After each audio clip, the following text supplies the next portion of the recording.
Amazon is going to start selling cars, and I'm going to tell you why that is the worst thing that can happen in the auto industry. If you don't know who I am, my name's Tommy. I've been in the car industry for most of my adult life. I've done sales, I've done finance, I was a manager. Now I negotiate car deals for a living, but enough about me. I want to talk about this Amazon news. If you haven't heard yet, Amazon and Hyundai just announced a partnership that Hyundai will start selling their cars online.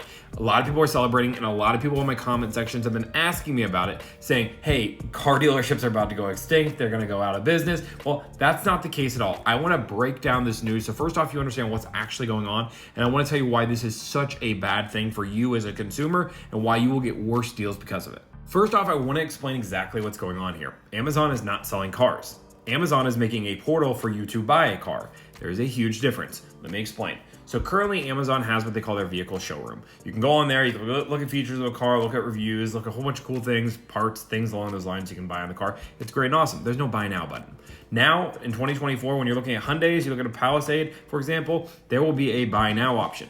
Now in particular, what it's going to do is find the inventory in the area for the dealerships that are working with Amazon, which will probably be almost all Hyundai dealerships. And when you do that, you can then just buy now the vehicle, set up everything, and have the car either delivered to you or pick it up. This seems like a win, right? But why isn't it? Now, before I just talk about all the negatives of the program, let's talk about the positives. The positives is it's going to save time. You're going to be able to find a car, buy it, look at the inventory, know exactly what you want, order that car, and have the car shipped to you. There's no more hours of sitting at a dealership waiting. So if you know exactly what you want, this could be a huge win. But this is going to get you worse deals in the long run. And that's what people don't understand. This is not at all eliminating dealerships. Dealerships are still absolutely in the equation. The only thing Amazon is doing is searching the inventory of all the dealerships in the area. And if they have the car you want, you can then just buy from that dealership. Amazon has made it perfectly clear they have to incentivize dealers to do this, because if they don't, the program doesn't work. Amazon does not have the infrastructure. I know it's crazy because I'm saying Amazon, to house thousands of cars. A dealership model is unfortunately a necessary evil. We need them for infrastructure. We need them for service. We need them for parts. If we don't have those three things, it is not easy just to throw them in a warehouse or have some random Joe Schmo work on your car. This is why the dealership model is prevalent. And I have a whole bunch of videos on why the dealership model is prevalent and why you can actually benefit quite a bit. I'm not talking about that. I want to stick on Amazon. So now that we've determined it's faster, let's talk about some of the negatives. First off, dealerships are still setting the price. Now let's just be positive here and say that dealerships are just going to sell all cars at MSRP. Every single dealership not going to negotiate and set MSRP. So now we're just moving to the Tesla model, and the Tesla model is clearly the best model, right? No, it's not. Let me explain. I'm going to show you exactly why I don't like Tesla's platform, because it isn't a transparent model. And you might say, whoa, Tommy, everybody pays the same price. What the heck are you talking about? Well, the problem with Tesla's model is it's not transparent to the customers that aren't following the price. Now, 99% of consumers, and you ask everybody in the street, Tesla has a one price model. You pay what everybody else pays. And if you're used to the car industry, you understand that a Subaru Outback's MSRP for a limited is $38,000. And no matter throughout the year, it's $38,000. Now, there could be things like added markup, adjustments, addendums, things like that will add to the price, but I can still see what the manufacturer wanted to sell it for.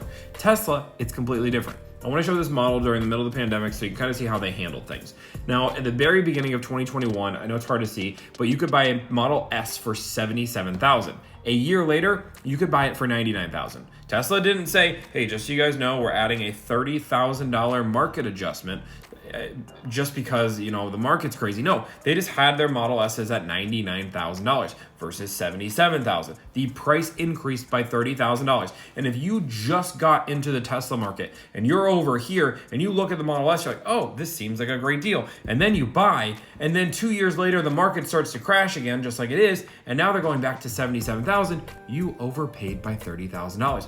And the worst part is you didn't know as a consumer, because there wasn't an added markup or adjustment or anything along those lines. Now, I'm not defending added markups or adjustments, but at least they were transparent enough to say, hey, this is what you're paying. And that's why there was that legal addendum that had to be on there, When the manufacturer controls prices, they're able to manipulate it to this drastic of a degree. And again, that's the worst part. As a consumer, you have no idea. You aren't tracking prices of cars all year round. And again, you shouldn't be trained to have to track what the price of a Hyundai Santa Fe was 8 years ago. There's a set price, which is MSRP. Above or below, doesn't matter. When there's added markup, you can see that, hey, I am paying more than what the manufacturer suggested we sell this price. When a manufacturer controls that price, the price can change dramatically, up to $30,000 for Tesla. Now, I'm not saying Hyundai is going to do the same thing, but it leaves it up to the option. Now, when there's a dealership model, there is competition. When there is 9 different dealerships selling the same exact car, and I can contact each one of these dealerships and say, hey, I'd like to buy your car. What is the best price? Guess what? Somebody is going to give me a better price, and then somebody else is going to give me a better price. And we're going to keep going around this circle until I get the best possible price, because that's what competition is. That's what America is. That's what the economy is. And some people might say it's good or bad, but right now that is what we have. And I honestly think it's probably the best thing we can in order to get you the best possible deal. Negotiating isn't hard. If you want to watch all my videos on how to negotiate car deals, please do. They're awesome, they're easy, and I promise you're gonna get a way better deal. I understand convenience is important, but if you can spend 20-30 minutes online, via phone, via text, being able to get these same deals, is it worth having to pay thousands of dollars more? I don't know. Why don't you guys let me know? Write in the comments what you guys think. Is this the best thing that happened in the car industry? I honestly think it's the worst. I don't even know if the business model is going to stay. Amazon's not going to start hosting cars. They're not going to start keeping inventory. It doesn't make any sense for them to. And people don't understand the amount of money it takes to host this many cars. And cars aren't going to be sold from the manufacturer because they don't have the infrastructure. But if you guys have different opinions, please let me know. Comment below. If you guys want more content like this, me updating you in the industry, please like, follow, subscribe for more. But thanks and have a great day.